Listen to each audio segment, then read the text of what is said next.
Bonjour à toutes et à tous, et je vous souhaite donc la bienvenue dans ce second cours d'histoire des relations internationales au XXe siècle, donc que j'ai intitulé L'Europe des traités de paix, les enjeux des relations internationales après la Grande Guerre. Alors, petit rappel, hein, on a vu lors de la séance précédente déjà ce qu'étaient les relations internationales en 1914, ce qu'était ce monde hérité avant tout de systèmes d'alliances militaires, de rapports de force entre les États. On a vu que ces relations internationales étaient centrées quand même pas mal vers la puissance européenne, hein, vers de grandes puissances coloniales notamment, et que tout cela fonctionnait effectivement sur des rapports de force qui avaient été bien redéfinis, notamment un siècle auparavant lors du congrès de Vienne et la liquidation du premier empire napoléonien. On a vu le processus qui a tragiquement déclenché la Première Guerre mondiale, que ce vieux monde basé sur des empires, eh bien, tout simplement va éclater, va complètement changer, et tout sera bouleversé vraiment avec l'année 1918, la défaite des puissances centrales, hein, et de leurs alliés, hein, à savoir donc l'Allemagne, bien sûr, l'Empire d'Autriche-Hongrie qui va complètement disparaître, la petite Bulgarie et l'Empire ottoman. Tout cet ensemble-là disparaît, hein, à peu de choses près, où ça va être d'autres États qui vont succéder, on va le voir d'ailleurs dans la séance d'aujourd'hui, hein. Et puis, surtout, on va vouloir, et c'est bien le but de ce que je vais tenter de vous montrer dans cette séance, bâtir, comme je l'ai dit la dernière fois, ce nouveau monde, ces nouvelles relations internationales, sur la notion du droit, hein. C'est-à-dire de rendre la guerre illégale, de rendre autant que possible la guerre impossible, de mettre un terme à ce système, ces vieux systèmes dangereux, puisqu'ils avaient déclenché la Première Guerre mondiale d'alliance militaire, hein, et au nom d'un certain nombre de principes, sachant que tout cela sera évidemment défini de façon très détaillée dans les fameux traités de paix, hein.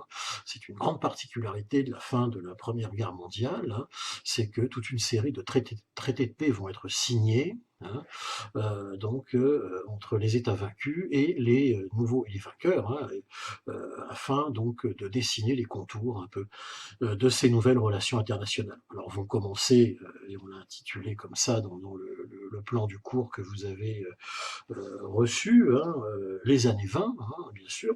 On va voir en détail la prochaine fois ce que seront ces années 20, qu'est-ce qui va s'y passer, hein. Et puis, bien sûr, vous le savez, hein, on l'a vu dans tous les manuels d'histoire, les années 30, hein, qui elles sont beaucoup plus dramatiques, hein, sachant que retenez quand même ça, c'est que l'histoire du XXe siècle, qu'est-ce que c'est, si ce n'est avant tout quand même l'histoire des totalitarismes, hein.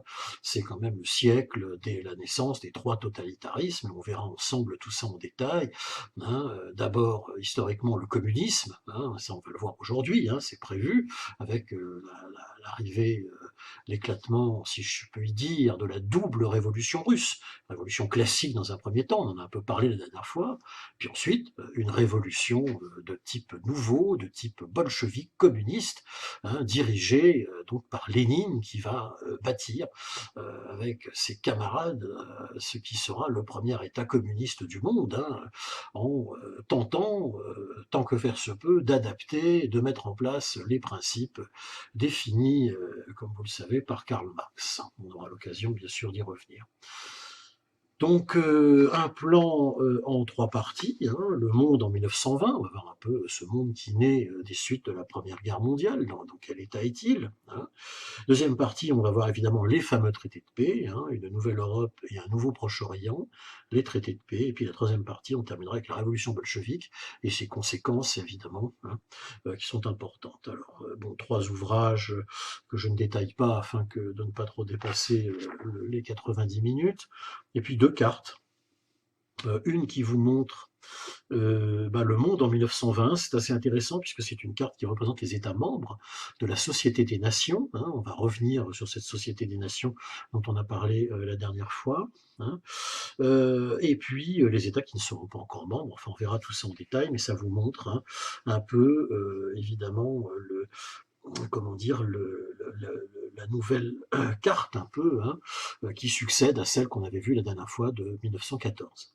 Puis une autre carte assez importante, et j'insiste là-dessus, puisque on est dans le format d'un cours sur les relations internationales, l'histoire des relations internationales.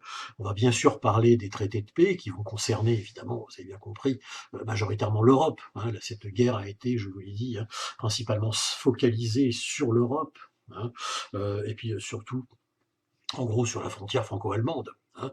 Puis dans comment dire, une certaine mesure aussi, puisque l'Empire ottoman était un des États belligérants sur évidemment le Proche-Orient.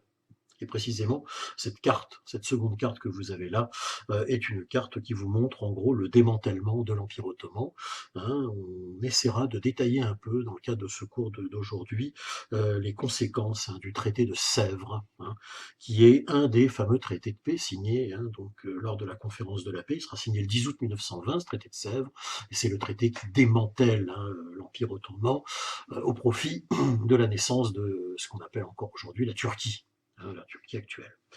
Donc, bien sûr, nous reviendrons là-dessus. Alors, si vous voulez, dans une première partie, hein, bien sûr, ce monde, donc, en 1920. Hein. Alors d'abord, il y a, si vous voulez, 4 grandes caractéristiques, hein, que vous devez retenir et que vous retrouverez dans la fiche résumée du cours, hein, que je vous envoie systématiquement, hein, dans le but évidemment de pouvoir réviser pour le partiel, hein. Alors, déjà, c'est un monde qui est désorganisé diplomatiquement, première caractéristique.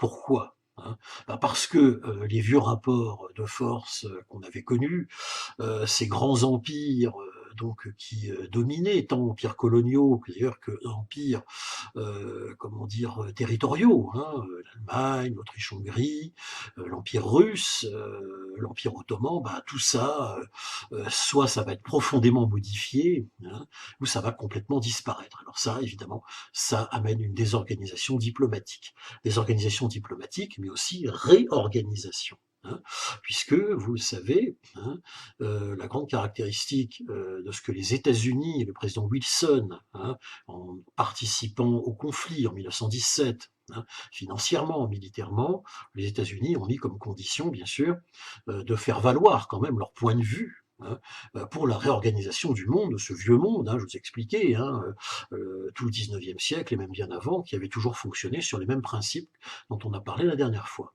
hein. Eh bien là, on veut tout changer, on veut partir sur des idées nouvelles, on est vraiment, il faut insister, ce début des années 20 est vraiment basé sur une période très optimiste, très idéaliste, hein, surtout. C'est quelque chose qu'aujourd'hui, bien sûr, nous avons un peu perdu, comment dire, l'idée, hein. Alors, ces grands principes, c'est d'organiser les différentes nations entre elles, hein, autour d'une table de négociation, quoi, hein, permanente, hein, si on peut voir ça comme ça, que l'on appelle et que l'on appellera la Société des Nations. J'y reviendrai tout à l'heure. Société des Nations, hein, qui, comment dire, aura son siège à Genève, hein, en Suisse, fondée donc, installée officiellement en 1920, cette Société des Nations, hein, et qui réunit le plus de nations possible, d'ailleurs vainqueurs comme vaincus, hein, on le verra, afin justement, comment dire, de désormais faire valoir la diplomatie, hein, plutôt que des alliances militaires, voire des conflits à venir, prévenir les conflits, éviter, hein, que la tuerie de la guerre de 14-18, hein, ne reprenne, hein, un jour. On avait dit après 14-18 qu'on ne voulait plus jamais ça, ne l'oubliez pas, hein, des millions de morts, un traumatisme total, hein, dans des États comme la France, l'Allemagne, bien sûr, la Russie aussi, hein, qui vont payer très cher, hein, très très cher sur le plan humain ce premier conflit mondial, hein.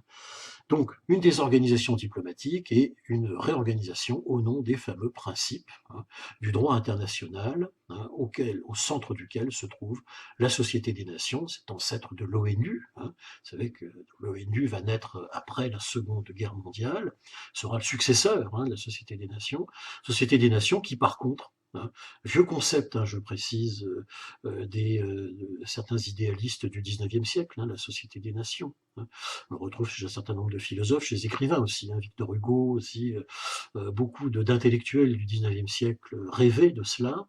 Eh bien, la voici donc créée, mais elle n'aura pas de moyens de pression. C'est là le grand problème. L'ONU, vous savez, il y a un conseil de sécurité, il y a des sanctions, on peut envoyer des casques bleus. L'ONU a un gros arsenal d'intervention. Comme vous le savez, l'ONU, son arsenal d'intervention, elle va surtout s'en servir après la guerre froide. Ça, c'est une autre histoire, on en parlera plus tard. Mais néanmoins, c'est ça le défaut de la SDN, c'est ça. Elle pourra condamner, elle le fera d'ailleurs, parce que toute son histoire, qui va être de plus en plus dramatique au fur et à mesure qu'on va se rapprocher des années 30, va être de condamner les violations des traités de paix ou du droit international, que fera allègrement Mussolini, par exemple, avant que Hitler, bien sûr, si je puis dire, sur son envolée, se poursuive encore pire, ce genre de violation des traités de paix aussi, on le verra. Mais bon, pour l'instant, nous sommes en 1920 et personne ne songe une seule seconde, évidemment, que ça va si mal fonctionner. Le deuxième point de cette présentation générale du monde en 1920, ce sont les problèmes liés à l'endettement des États. Ben oui, parce que la guerre, comme vous le savez, a coûté très cher, beaucoup de nouvelles technologies, ça a coûté extrêmement cher, évidemment, en moyens humains, mais aussi sur le plan industriel. Toutes les industries des pays belligérants se sont reconverties en industries de guerre pour fabriquer des armes, des munitions, etc., etc. Et bien sûr, vous l'avez bien compris, tout ça a provoqué des questions d'endettement des États. Beaucoup d'argent a été emprunté, notamment les États-Unis ont largement financé les Alliés, mais voilà, il va y avoir de l'endettement, il va falloir rembourser. Et comment va-t-on pouvoir rembourser alors que des pays comme la France sont quasiment en ruine, ou d'autres ont fortement subi le choc de la guerre, je pense à l'Italie notamment, tout simplement peut-être en allant collecter les fameuses réparations de guerre dont on reparlera, que l'on va instituer dans chacun des traités qui vont être signés et qui vont être surtout focalisés, vous vous en doutez bien, sur l'Allemagne. On y reviendra. Donc ça, c'est le deuxième point. Premier point, donc désorganisation diplomatique, réorganisation avec la SDN. Deuxième point, le problème de l'endettement dû évidemment à l'économie de guerre. Troisième point, bien sûr, un problème qui en découle, qui est la question de l'inflation monétaire. Évidemment, les monnaies sont instables, liées, donc on est vraiment lié à ces questions d'endettement. Donc on est vraiment dans des sociétés, certes, c'est la joie de la fin de la guerre, mais l'économie va être à réorganiser, c'est très clair. Puis, quatrième point, bien sûr, il y a une croissance qui heureusement va être là. N'oubliez pas les années 20, c'est les années folles aussi. C'est une période, bien sûr, où cette croissance va être alimentée principalement par la reconversion des économies. Les économies vont se reconvertir en économie normale, si on peut dire, et puis en économie normale afin, tout simplement de reconstruire tout ce qui a été détruit, et de refaire tourner la machine, tout simplement, et la main-d'œuvre, notamment, des hommes qui ne reviendront jamais, remplacés par les femmes, sont des économies en plein changement. N'oubliez pas que les années 20, c'est aussi les années de changement sur le plan social. Les femmes sont beaucoup plus libérées qu'elles n'étaient dans le carcan des vieilles sociétés héritière du 19e siècle, encore au début du 20e siècle, dans les années 1900. C'est la période des coiffures garçonnes, c'est la période, aussi, de nouvelles danses, etc. Bon, si nous avions un cours en présentiel, j'aurais pu vous passer de la musique de cette époque-là. J'essaierai de vous le mettre aussi dans dans la présente vidéo, hein, à titre illustratif, hein, mais c'est une période effectivement trépidante sur le plan de la croissance. Croissance qui va tellement, hein, comment dire, être, comment dire, forte, hein, que, bah, vous le savez, ça va mener à ce qu'on appellera une crise monétaire de surproduction, hein, qui va déboucher sur le fameux jeudi noir de la crise de 1929. On y reviendra, qui aura évidemment des conséquences dramatiques.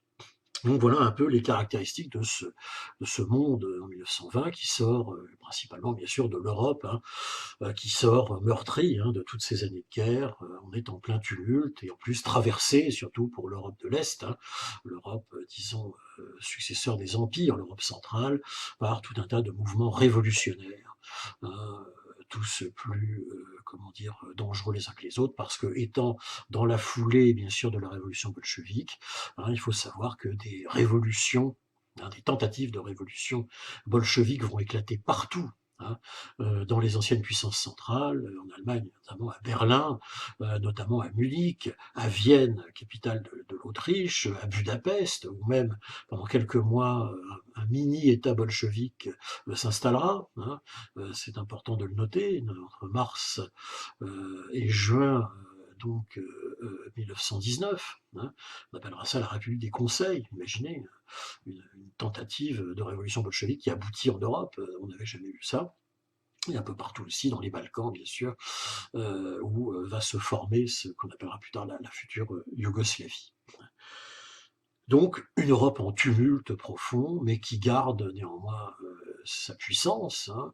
Je vous rappelle que les empires coloniaux franco-britanniques demeurent, hein, même si la question, bien sûr, de la libération des peuples, de leur autonomie, prochaine, annoncée, souhaitée, en tout cas, va commencer à se faire jour, hein.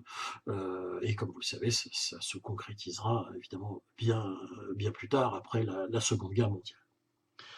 Donc voilà un peu le théâtre de la situation européenne en 1920, au moment, hein, où eh bien, va s'ouvrir, hein, quelque chose qui reste encore inédit aujourd'hui, hein, ce qu'on va appeler donc la conférence de la paix. Alors la conférence de la paix, qu'est-ce que c'est? Bah, c'est ce qui va s'ouvrir à Versailles, hein, grande rencontre, hein, quelque chose qui ressemble un peu quelque part au congrès de Vienne, hein, dont je vous ai parlé la semaine dernière, en 1814-1815. Hein, là, ça se faisait parmi les États vainqueurs de Napoléon, donc à Vienne. Là, le pays qui a le plus subi la guerre sur son territoire, bah, c'est la France. La France dirigée par le président du Conseil, le vieux Georges Clémenceau, qui était revenu aux affaires en 1917, hein, au moment où il y avait beaucoup de mutineries parmi les soldats, hein, notamment fomentées par les conséquences de la révolution bolchevique naissante, hein. Clémenceau a rétabli l'ordre, comment dire, sur le plan, comment dire, politique, sur le plan militaire, hein, aussi, et bah, avec comment dire, l'offensive du maréchal Foch, donc à la fin de l'année 1918, hein, et l'armistice du 11 novembre 1918, bah, bien sûr, c'est la France qui est l'État grand vainqueur, et c'est donc à Versailles, hein, dans le château de Versailles même, que l'on va ouvrir les fameux travaux, hein, de la conférence de la paix qui va réunir tous les plénipotentiaires des États vaincus et bien sûr des États vainqueurs pour forger, construire ces fameux traités de paix afin de solidifier définitivement cette nouvelle réorganisation du monde, hein, autour de la SDN et de la notion du droit international qui désormais doit prévaloir sur la force, hein. J'insiste là-dessus, c'est extrêmement important que de retenir cela, hein. Alors, cette conférence de la paix, pourquoi, alors oui, petit détail, pourquoi est-elle organisée à Versailles, etc. On dit pourquoi pas Paris? Bah, tout simplement pour un souci de contrôle des délégations étrangères, hein, qui seront logées dans tout un tas d'hôtels autour de Versailles, dans Versailles, parce que c'était plus facile, en tout cas c'est les explications que les différents spécialistes de la période donneront, hein, plus facile de contrôler effectivement les plénipotentiaires des pays vaincus, de savoir ce qu'ils se disent, etc., que de le faire dans Paris, où c'était jugé plus difficile. Donc, c'est à Versailles que les choses vont commencer. Et puis, comme vous le savez, on va y revenir, les autres traités vont être signés les uns après les autres, hein, donc dans les différentes villes, pour ces mêmes raisons d'ailleurs, de la banlieue parisienne, hein. Ceux qui railleront ces fameux traités de paix, parce que bon, dans l'historiographie, vous verrez, j'aurai peut-être un point de vue un petit peu différent, on nous explique que les traités de paix sont finalement responsables 20 ans plus tard de la Seconde Guerre mondiale, en gros, et aussi comment dire, ont facilité la montée au pouvoir de Hitler. Bon, c'est beaucoup plus compliqué que cela, hein. On verra que ces traités prévoyaient quand même les choses. J'en ai un peu parlé la dernière fois au sujet du pan-germanisme, hein, interdit pour l'Autriche et interdit pour la Hongrie, hein, et pour l'Allemagne de faire Anschluss, hein. Eh ben oui, justement, voilà, c'était prévu dans les traités quand même. Bon. Alors, la conférence de la paix, donc on est dans le grand 2, hein, puisque donc effectivement, un nouvel Europe, un nouveau Proche-Orient, oui, en effet, c'est bien ce qui va se passer avec ces traités qui vont forger une nouvelle carte de l'Europe et un nouveau Proche-Orient. Alors, cette nouvelle carte de l'Europe qui va naître à la conférence de Versailles, conférence de la paix, donc cette conférence est ouverte le 18 janvier 1919. Hein. C'est Georges Clemenceau, dont j'ai parlé tout à l'heure, président du Conseil, donc aux côtés du président de la République Poincaré, hein, qui était, comment dire, le président de la République de l'ensemble de la guerre de 14-18. Hein. Président sans pouvoir, nous sommes sous la Troisième République, mais qui est tout un symbole, car Poincaré, issu des milieux conservateurs, est aussi un Lorrain d'origine. La Lorraine, une des provinces qui avait été perdue en 1870 et reconquise, donc, effectivement, à la faveur de la victoire de la guerre de 14-18, l'Alsace et la Lorraine. Hein. Je vous mettrai une illustration qui vous représente Clémenceau avec une petite Alsacienne et un petit Lorrain dans les bras, hein, pour indiquer que les deux provinces ont été récupérées. Traumatisme, hein, ne l'oublions pas, de la défaite, hein, de la guerre de 70. Donc Clémenceau inaugure la conférence. Il est revenu aux affaires, je vous l'ai dit tout à l'heure, hein, le 16 novembre 1917. Clémenceau, c'est un vieux politicard, si on peut dire, de la Troisième République. Hein. Il avait déjà été actif pendant la Commune, hein, maire du 18e, hein, notamment, arrondissement. Là, il connaît son heure de gloire, puisque effectivement, on peut dire qu'il est quand même l'un des principaux artisans, à côté de certain nombre de militaires comme Foch, comme Joffre et d'autres, de la victoire, hein, de la guerre de 14-18. Donc pour la France, on va retrouver un peu, hein, comme en 45 à Yalta, hein, on y reviendra dans les autres séances, on va retrouver un peu les grands vainqueurs de l'époque. Hein. Après 45, vous savez, Churchill, Staline, et puis donc Roosevelt, par exemple. Hein. Bon, ben là, on a un peu la même chose, si vous voulez. Hein. Alors, donc pour la France, cette conférence, c'est donc Clémenceau qui va représenter les intérêts de la France, principalement ces fameuses réparations de guerre, et puis surtout, comment dire, se protéger la frontière Est, hein, notamment par les zones démilitarisées face à l'Allemagne. Hein. Pour l'Italie, l'Italie qui rentre dans la guerre aux côtés des Alliés en 1915, hein, ne l'oubliez pas, c'est Victor Emmanuel Orlando. Hein. Alors, ça n'est pas Victor Emmanuel le roi, hein, ne me mettez pas ça dans les copies, hein, c'est son prénom, c'est Victor Emmanuel, et son nom de famille, c'est Orlando, hein, pour l'Italie.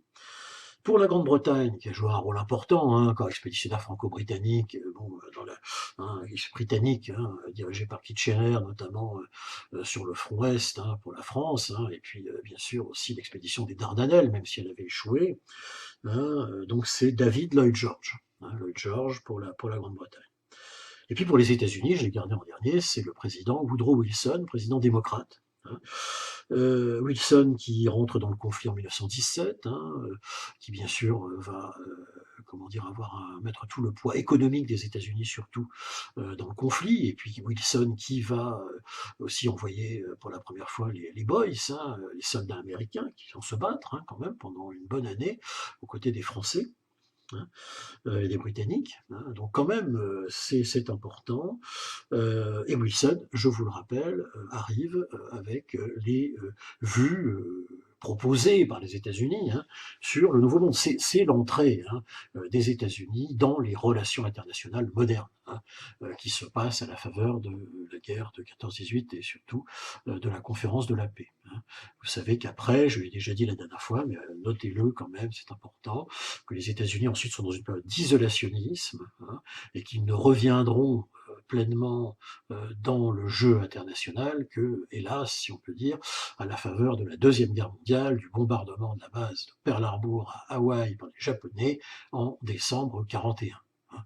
Ne l'oubliez pas, entre les deux, ils vont, effectivement, on le verra sur les années 20, prêter de l'argent à l'Allemagne pour l'aider à payer ses réparations, pour stabiliser l'Europe, voilà ce qu'ils vont faire. Mais sinon, entre Wilson, 1919-1920, et 1941, les États-Unis ne sont plus très présents, ils sont dans une grande période, vous savez, ils vont subir de façon très intense ce qu'on va appeler la Grande Dépression, 1929, la période de la Prohibition, etc. Grosses désorganisations intérieures chez eux, et aussi grande reconstruction grâce à Roosevelt, on l'évoquera plus tard.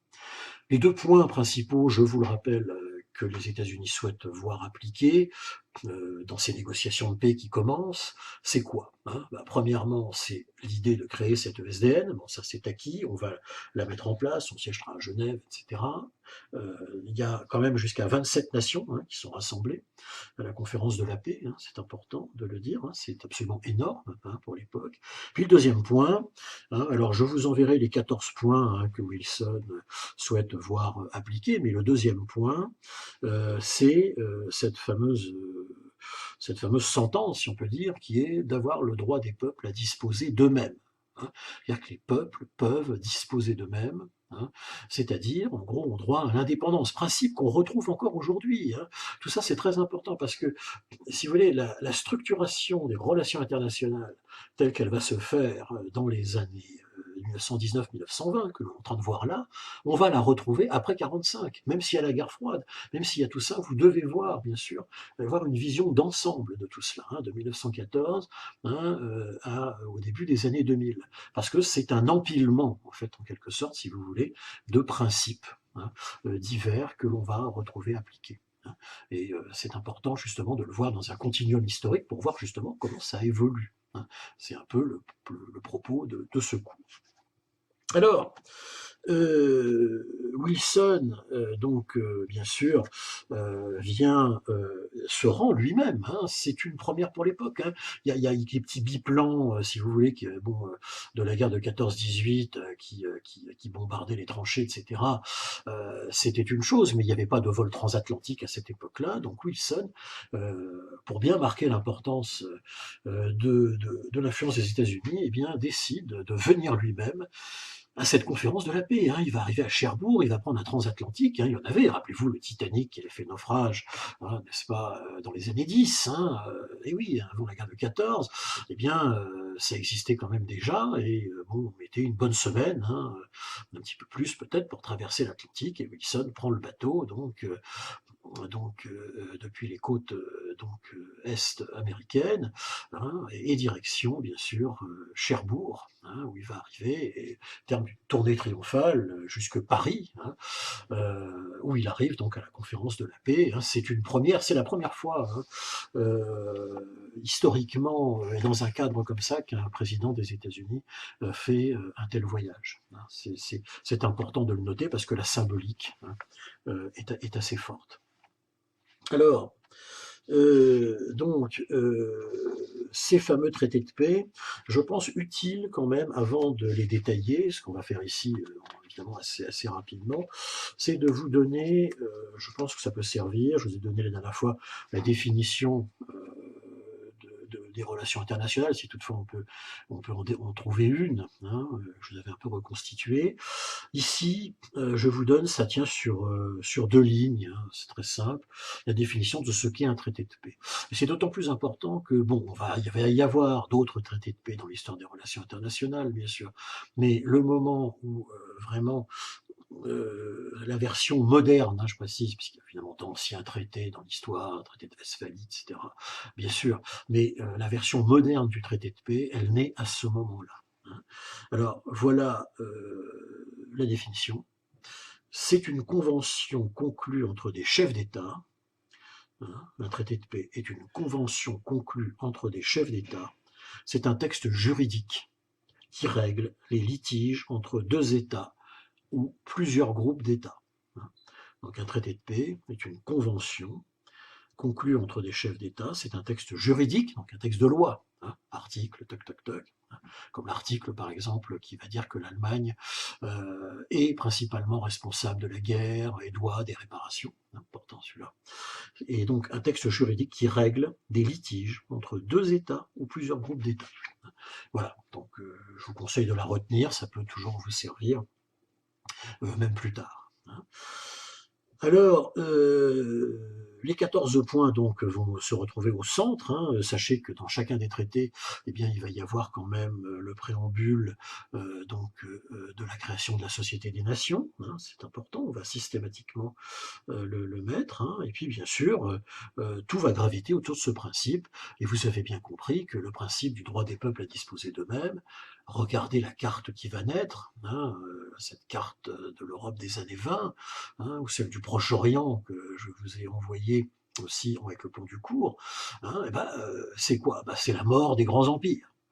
C'est la mort des empires qui ont participé à la Première Guerre mondiale, la mort des puissances centrales, c'est une évidence.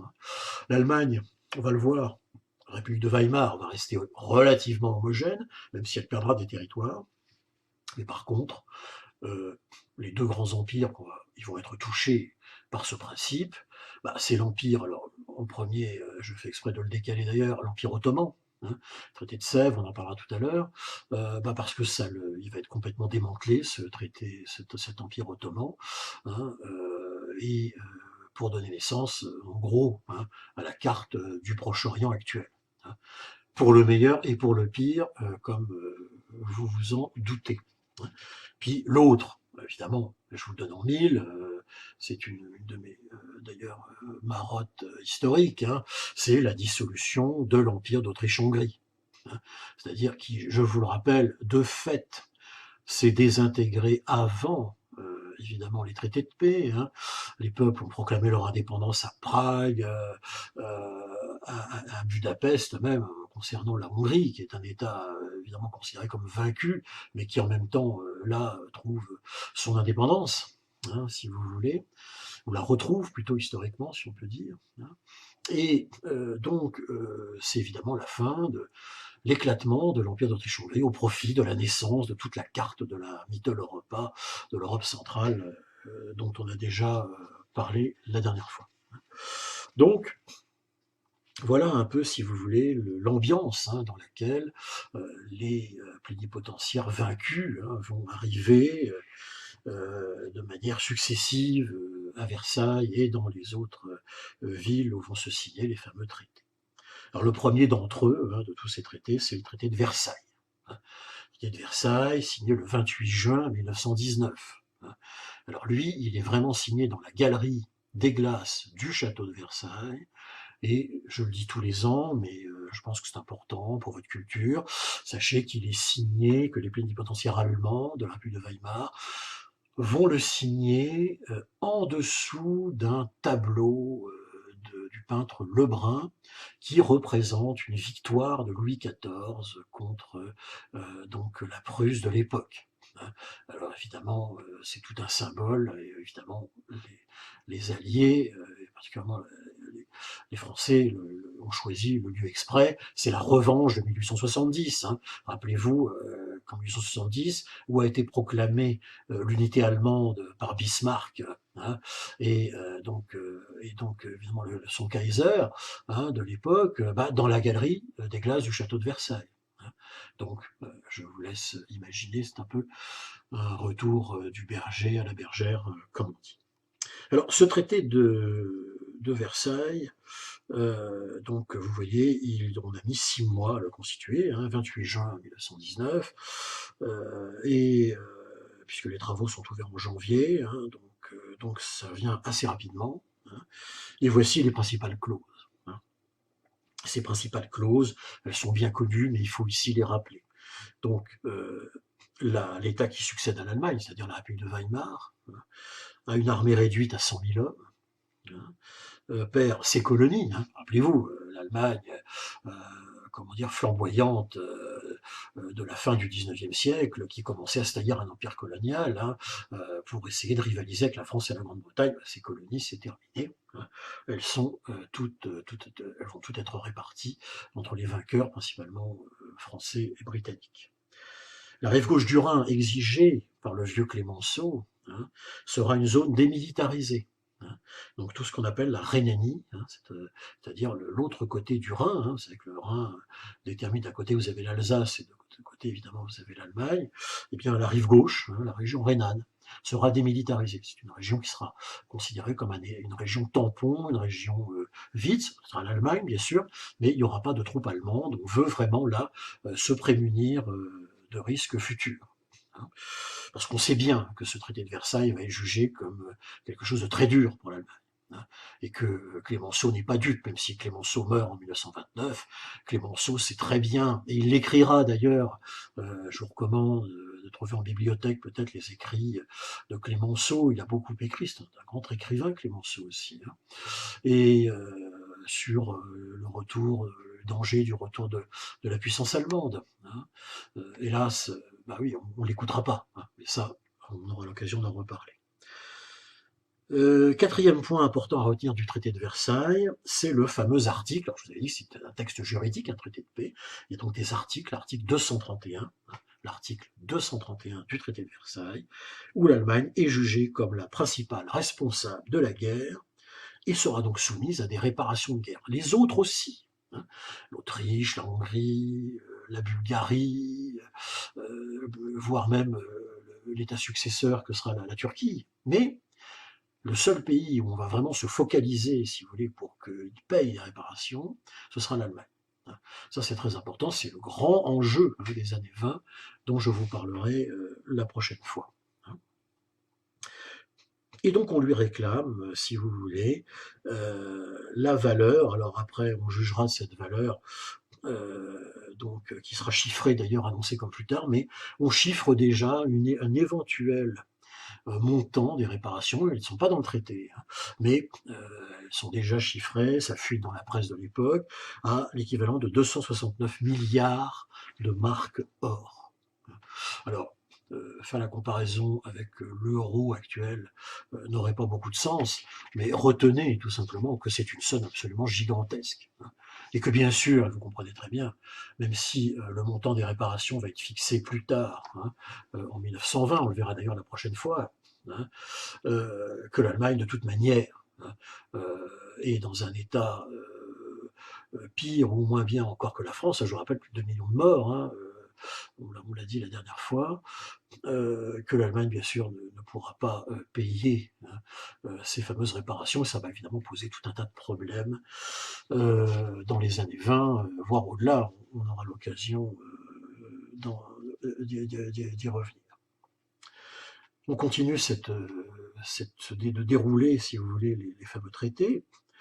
Et voici donc le traité de Saint-Germain, hein, traité de Saint-Germain-en-Laye, donc signé cette fois-ci dans le château de Saint-Germain. Alors, pareil, c'est la banlieue parisienne pour les mêmes raisons. Hein. Il est signé le 10 septembre, hein, un peu plus tard, 10 septembre 1919, avec l'Autriche. Hein. Donc l'Autriche qui sera la seconde à signer les traités, hein, 10 septembre 1919. Alors, un peu la même chose. Alors, je vous rappelle que l'Autriche, de fait, hein, bien compris, est devenue un tout petit pays, hein, regardez sur la carte, tout petit, hein, avec l'ancienne capitale impériale d'un empire qui était immense, qui est Vienne, hein, puis le reste, si vous voulez, c'est quelques provinces, hein, mais avec quand même la particularité, c'est que c'est un tout petit pays qui n'est pas l'Allemagne, mais où on parle l'allemand. Hein. Ça a posé peut-être quelques problèmes, paraît-il. Bon. On réduit son armée à 30 000 hommes. Évidemment, toute union avec d'autres pays de l'ancienne monarchie est interdite. Hein. Bien sûr, la restauration de la, comment dire, de la dynastie des Habsbourg est interdite. L'Autriche ne peut être rien d'autre qu'une république, hein, qui a été proclamée de façon à Vienne déjà dès 1918. Hein. Et puis elle perd évidemment un certain nombre de territoires. Alors là, on entre dans les histoires de démembrement, hein, au profit notamment de la création hein, eh bien, de ce qu'on appellera la Tchéquie, hein, constituée des vieilles provinces impériales de Bohême et de Moravie. Hein, ce sera la partie tchèque de la future Tchécoslovaquie. La partie slovaque En gros, c'est le nord de la Hongrie, elle sera détachée du nord de la Hongrie, avec le traité de Trianon, pour former la Slovaquie. Et nous avons donc une Tchécoslovaquie. Donc voilà ce point qui est important à retenir. Et puis l'Autriche, donc, elle aussi, verra des réparations qui seront chiffrées plus tard. Et pour cela, d'ailleurs, on va créer, je vous l'ai dit la dernière fois, une commission des réparations de guerre qui sera chargée dans chaque État d'évaluer le montant des réparations et surtout de s'assurer, théoriquement, du paiement des fameuses réparations. Ce qui va d'ailleurs poser un certain nombre de problèmes là aussi. Et puis j'ai gardé pour la bonne bouche la fin, évidemment, du traité de Saint-Germain. C'est quoi? Je vous l'ai dit la dernière fois, l'Autriche est interdite, je dis bien interdite, comme quoi Hitler, en violant les traités de paix, n'avait vraiment rien inventé. L'Autriche est interdite tout simplement de fusion avec l'Allemagne. Le terme Anschluss est déjà employé, c'est pas une invention, non. L'histoire d'unifier l'Allemagne à l'Autriche, quand même, ces traités étaient peut-être pas parfaits, mais les diplomates qui les ont préparés, les géographes, les spécialistes divers, qui ont préparé ces traités, tous ces gens-là, si vous voulez, avaient quand même bien vu qu'il y avait un risque. Alors, qu'est-ce qu'on fait? On met que c'est interdit. Dans le traité de Versailles, c'est pareil, bien sûr, interdit d'aller s'unifier avec un voisin germanophone. Donc voilà, donc ça c'est important de le noter. On avait vu le risque dès 1919. Le traité suivant, toujours chronologiquement, le traité suivant, c'est le traité de Neuilly. Donc, proche banlieue parisienne, dans le château de Neuilly d'ailleurs, 27 novembre 1919, il est signé, avec les Bulgares.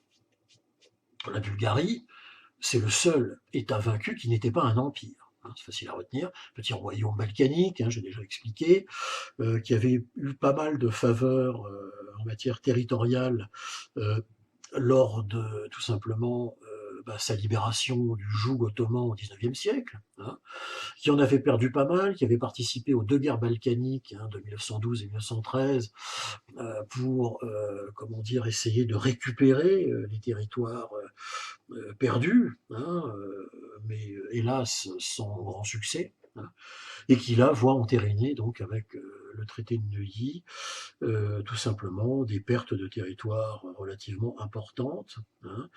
Alors d'abord, elle perd ce qu'on appelait la Thrace orientale au profit de la Grèce. Elle va perdre également au nord une région qui s'appelle la Dobroudja au profit de l'agrandissement de la Roumanie, pays allié des Occidentaux.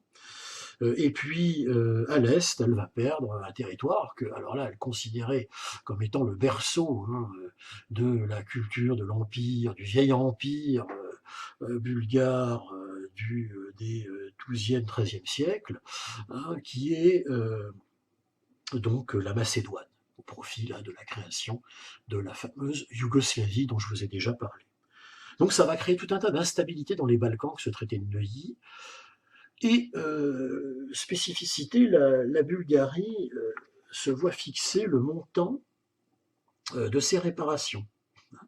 2 milliards de francs or lui sont demandés. Alors, quand je préparais ce cours à l'époque, j'avais fait une conversion, ça donnait à peu près 833 millions d'euros. Bon, c'est une somme importante sans lettres, considérable, que les Bulgares ne pourront pas payer. En tout cas, ils négocieront finalement sur ces réparations, avec la commission des réparations. Et la Bulgarie, comme l'Autriche et comme les autres sauf l'Allemagne, finalement ne paieront pas ou peu de réparations. Et pourquoi? Parce que, et on le verra tout à l'heure, il y a à cette même époque, vous le savez, ce grand épouvantail, en tout cas de la période des années 20 qui commence, qui est la crainte de l'extension de la révolution bolchevique. Parce que Lénine, on le verra tout à l'heure, quand il prend le contrôle de la vieille Russie tsariste en 1917, il annonce que la révolution doit être mondiale. Et progressivement, les chancelleries occidentales observent ce qui se passe là-bas de façon très inquiète. hein, parce que la contre-révolution des Russes blancs, hein, animée par une partie des militaires, amiral Koltchak, etc., amiral Koltchak et le général Vrangel, par exemple, hein, sont parmi les principaux, hein, des Russes blancs, vont échouer, hein, et l'armée rouge de Trotsky va gagner, et la révolution bolchevique va gagner, des insurrections communistes vont éclater partout. Alors, on n'a pas envie que ça arrive dans une, une Bulgarie affaiblie par des réparations ou dans une Autriche affaiblie. Donc, on va être relativement lisse, hein, sur la question des réparations de guerre.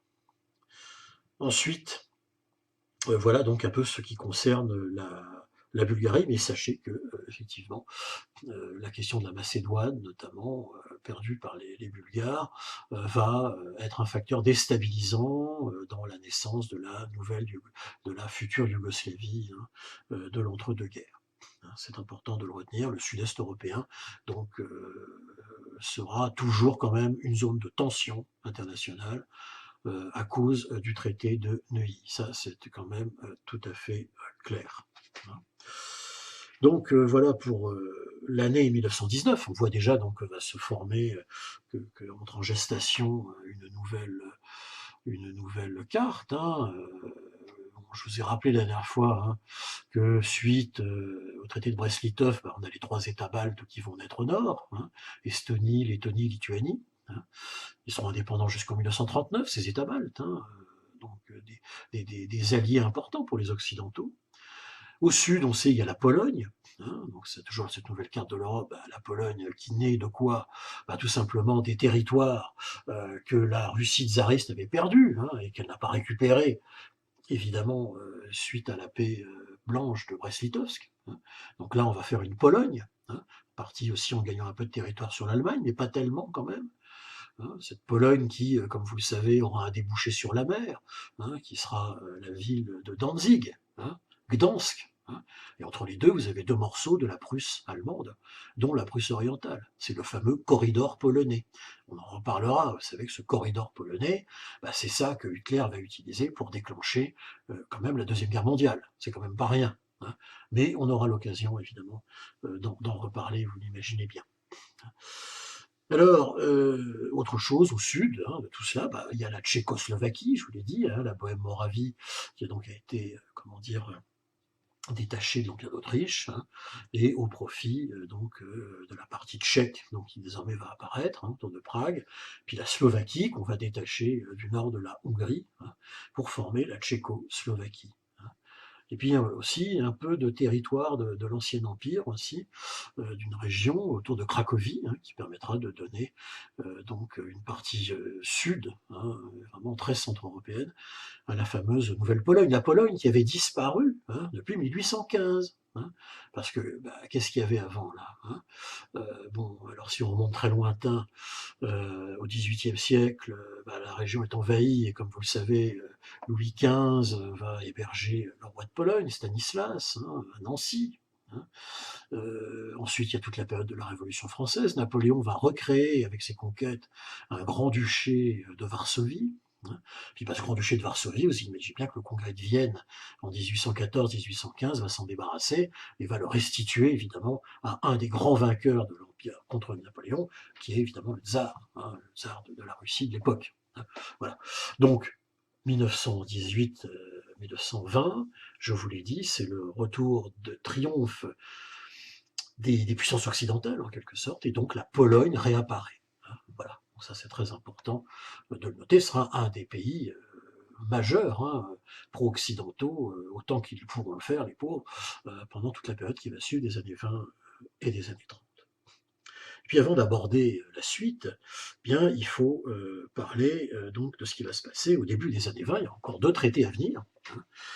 D'abord le traité de Trianon, hein, qui va être signé avec la Hongrie le 4 juin 1920. Alors vous direz, mais comment ça se fait que le traité de Saint-Germain avec l'Autriche, son voisin quand même, ancien pays allié avec l'Autriche-Hongrie, quoi, hein, c'est signé en septembre 1919 et il faut attendre presque plus de 6 mois, presque 10 mois pour atteindre le 4 juin 1920 et que le traité de Trianon soit signé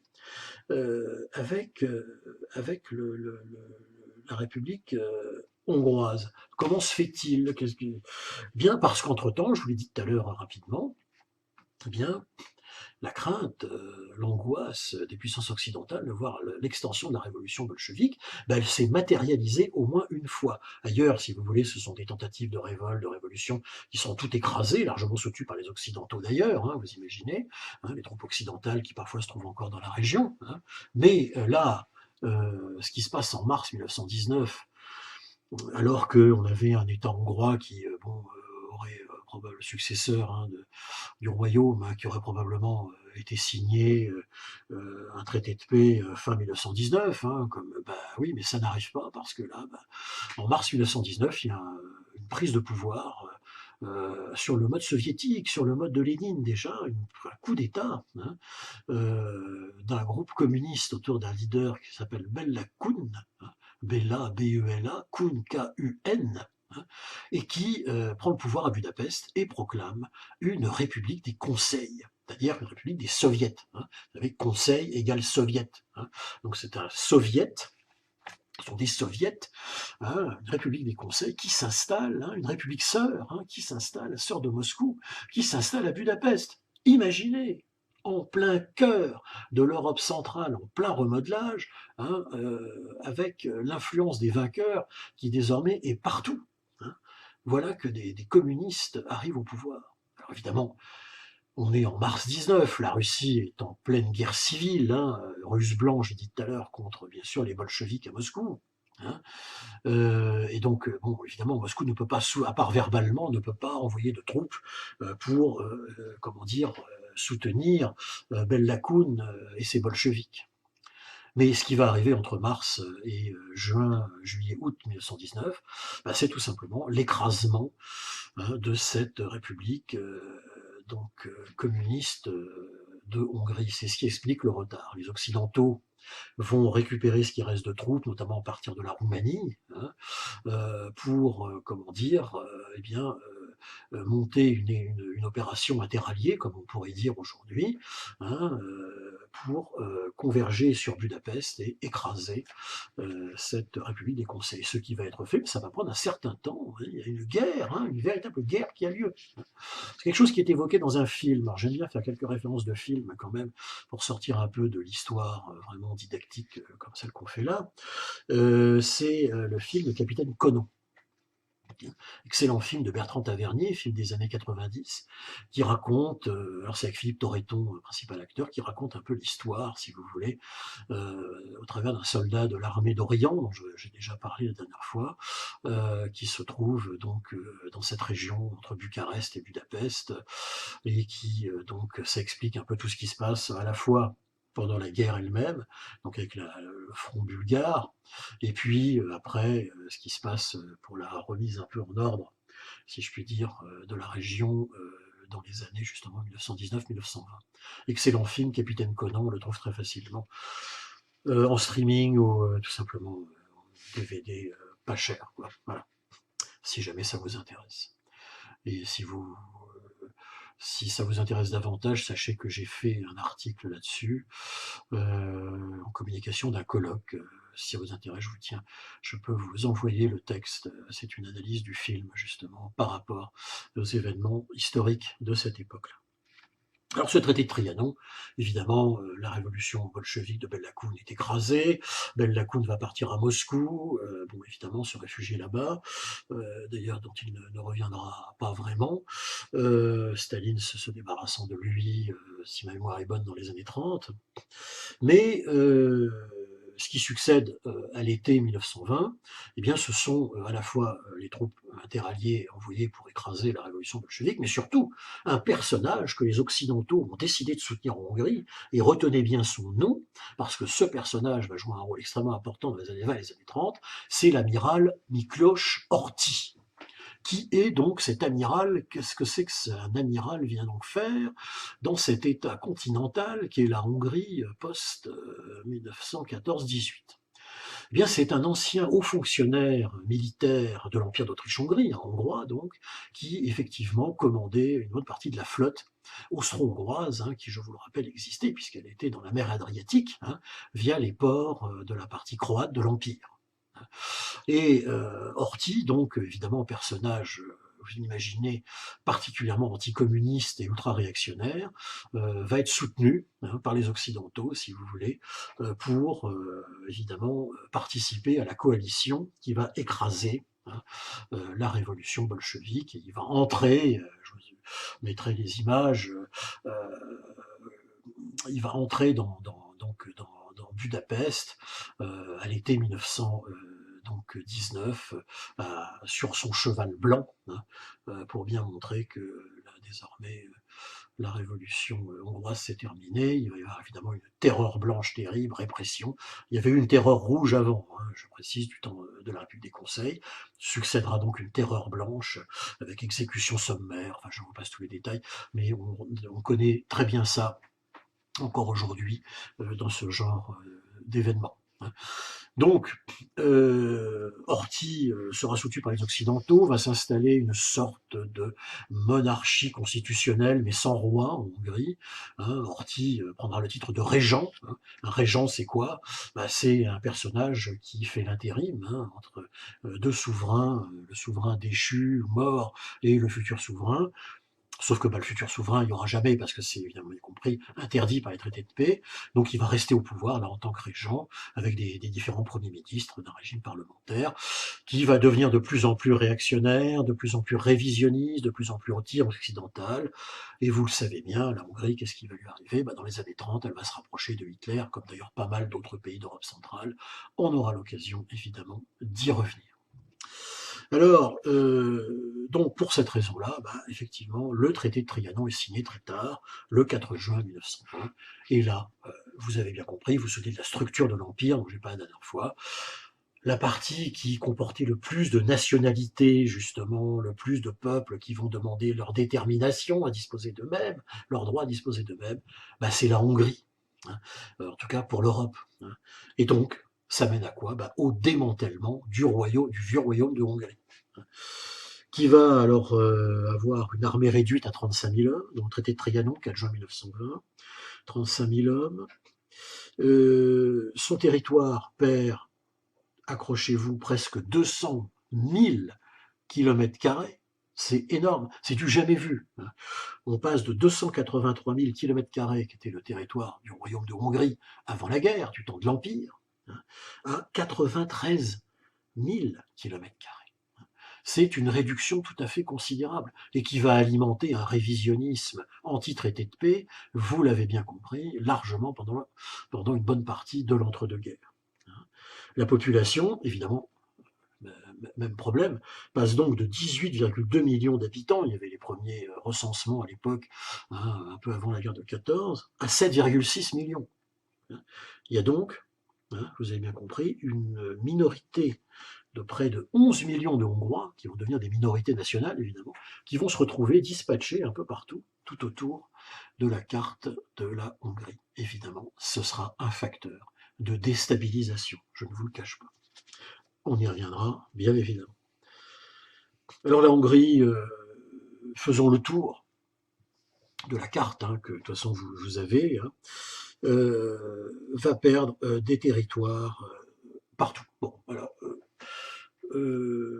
au sud, pour commencer, elle perd évidemment ce territoire qui faisait partie de l'Empire d'Autriche-Hongrie, qui était la Croatie, débouché sur la mer, hein, pour ça qu'il y a un amiral Horthy, hein, avec tous les grands ports croates sur l'Adriatique, hein, qui étaient des ports militaires, elle perd sa flotte évidemment, etc. C'est une énorme perte, les Croates, hein, le peuple croate utilise son droit à disposer de lui-même, hein, et donc il se joint aux autres peuples de la région, qui sont des Slaves du Sud, des Yougoslaves, hein, pour former, hein, comme vous le savez, ce qu'on va appeler d'abord le royaume des Serbes, Croates et Slovènes, et plus tard la Yougoslavie. Hein. Je vous ai fait tout à l'heure mon petit détail, hein, de la nouvelle carte. Au sud, donc, au centre, on a la Tchécoslovaquie, hein, la vieille Bohème-Moravie et la Slovaquie hongroise, hein, ex-hongroise. hein. Et au sud, donc, on a une Yougoslavie. Donc les Croates deviennent indépendants et vont donc se mettre dans cet État yougoslave. Euh, Évidemment, au nord, ce qu'on appelait la vieille Hongrie. Pourquoi la vieille Hongrie? Parce que la vieille Hongrie, c'était cette région de la Hongrie qui était restée du temps où l'Empire ottoman avait pratiquement envahi toute l'Europe, hein, rappelez-vous, XVIIe siècle jusqu'aux frontières, jusqu'aux murailles de Vienne quand même. Il restait un vieux morceau, un tout petit morceau de la Hongrie qui était resté en dehors du joug, comme on dit, de l'Empire ottoman, et on appelait ça la vieille Hongrie, donc chrétienne, catholique, etc. Cette vieille Hongrie, c'est là, en fait, c'est ce qui correspond à peu près à la Slovaquie actuelle, qui donc va être détaché, parce que là aussi, il y avait un peuple slave en plus, donc non hongrois, qu'on appelait slovaque, qui demande le droit à disposer de lui-même, et donc il va y avoir une création d'une Slovaquie qui va se fusionner avec la Tchéquie. Ça deviendra la Tchécoslovaquie. Aujourd'hui, il n'y en a plus, hein, vous le savez. Dans les années 90, les Tchécoslovaques se sont séparés. Hein. Nous avons une Tchéquie à l'heure actuelle, capitale Prague, hein, qui est toujours la vieille Bohème-Moravie médiévale, ça n'a pas changé. Hein. Et puis, à l'est, il y a une Slovaquie, capitale Bratislava, Pozsony en hongrois, Poznani, hein, on disait en hongrois, Pausen, hein, en allemand, et donc Bratislava était la capitale, d'ailleurs toujours à l'heure actuelle, de la Slovaquie. Continuons le démembrement hongrois, hein, c'est donc au profit de la Yougoslavie, au profit de la Tchécoslovaquie, puis bien sûr le plus gros morceau. Le plus gros morceau, c'est quoi? Hein, c'est bien sûr cette immense région alpestre située à l'est, hein, qui faisait une bonne partie, hein, du royaume de Hongrie, hein, et qui s'appelle donc la Transylvanie. Transylvanie, dont les comités d'experts, de géographes, j'ai écrit un article là-dessus, ça vous intéresse, vont expliquer aux plénipotentiaires alliés, signataires des traités de paix, que ce territoire effectivement, était principalement roumain, faisait partie des principautés roumaines, notamment sur le plan historique. Et donc, pour cette raison, eh bien, et parce qu'il y avait une majorité de Roumains sur ces territoires, donc il fallait que la Transylvanie soit attribuée à la Roumanie. Je vous rappelle la carte de la Roumanie avant 1914, qui ressemble à un petit croissant de lune, un petit État balkanique d'ailleurs, voisin de la Hongrie, et qui va recevoir énormément de territoires, en effet, du fait notamment, bien sûr, de sa participation à la Première Guerre mondiale aux côtés des Alliés, du choix hein, qui a été fait par les Roumains, hein, à différence des Hongrois, justement, eux, de jouer la carte, entre guillemets, des puissances occidentales. Hein, et ils le feront bien d'ailleurs, largement aidés par militaires français qui va les aider à organiser leur armée, qui s'appellera le général Berthelot. Hein, important de se souvenir de ce personnage. Il a joué un rôle très important dans l'histoire de la Roumanie moderne, de la création de la Grande Roumanie des années 20, hein, justement, tel qu'on le dit, hein, et qui donc va récupérer ce grand territoire, donc que sera la Transylvanie, dans lequel, bien sûr, il y aura une grosse minorité hongroise, évidemment. Donc voilà pour le démembrement de la Hongrie. Vous avez bien vu, donc c'est vraiment une réduction territoriale tout à fait considérable. Et puis, je l'ai gardé donc pour la fin, bien sûr, de cette partie assez importante, hein, sur cette seconde partie sur la nouvelle carte, hein, les nouvelles relations internationales. Hein, c'est donc, bien sûr, le fameux traité de Sèvres. Alors, ce qui se passe avec le traité de Sèvres est assez intéressant, parce qu'on a là une particularité par rapport aux autres États vaincus. C'est-à-dire que, évidemment, l'Empire ottoman était déjà hein, dans un état particulièrement désintégré, hein, si vous voulez, à la fin hein, du XIXe siècle. Hein. Il avait perdu une bonne partie, pratiquement toutes ses possessions européennes, à la faveur justement de la création des Balkans, hein, des Balkans de l'Ouest, hein, tels qu'on les connaît encore aujourd'hui. Hein. On les reconnaît à nouveau puisqu'il n'y a plus de Yougoslavie. Hein. Et néanmoins, la défaite hein, de la guerre provoque évidemment une révolution, là aussi, mais cette fois-ci, c'est pas des communistes, c'est un nationaliste laïque qui s'appelle Mustafa Kemal Atatürk, hein. Et Atatürk donc va tout simplement mettre un terme à la monarchie multiséculaire du sultan, hein, au profit donc de la création d'un État moderne et laïque, hein, que l'on va appeler la Turquie. Mais en échange de cela, bien sûr, le deal, si on peut dire, c'est le démantèlement de l'empire, hein, de cet empire ottoman, toujours sous la même sentence, si vous voulez, que celle des 14 points de Wilson, le droit des peuples à disposer d'eux-mêmes, hein. C'est au nom de cela donc que l'Empire ottoman, hein, qui avait alors à l'époque de sa gloire hérité, hein, de la structure même de l'Empire byzantin, c'est-à-dire qu'en gros contrôler une bonne partie du bassin méditerranéen, hein, tout le Proche-Orient, eh bien tout cela va disparaître, hein, à la faveur donc du traité de Sèvres, hein.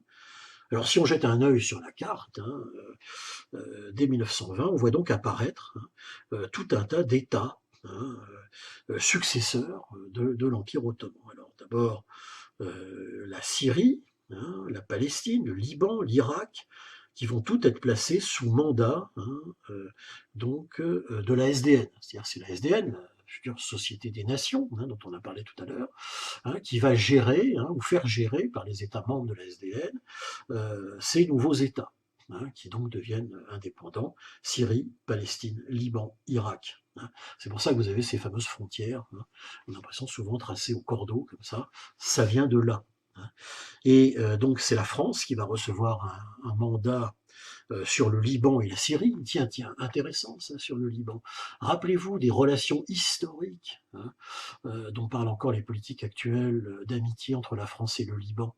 Elles viennent de là, hein. Mais elles viennent aussi de bien plus loin, puisque le Liban a été un des États croisés, hein, pendant la période des croisades au XIIe siècle, hein, etc., où il y avait évidemment une majorité de croisés français sur les routes dites de la Terre Sainte de l'époque. Là aussi, c'est très ancien, mais disons sur une période plus récente, de façon plus objective et objective historique, hein, ça remonte à cette époque-là, hein, le mandat français sur le Liban et sur la Syrie. Et pour les Britanniques, c'est l'Irak et la Palestine dont ils reçoivent également. Donc elles sont on appelle ça sous régime mandataire, hein, voilà. Et tout cela vient en fait, ont été établis pendant la guerre de 14-18. Ce sont les Britanniques, hein, qui ont principalement combattu, comme vous le savez, sur la partie proche-orientale, hein, du front, en Dardanelles, mais ailleurs aussi, hein, en Arabie, etc.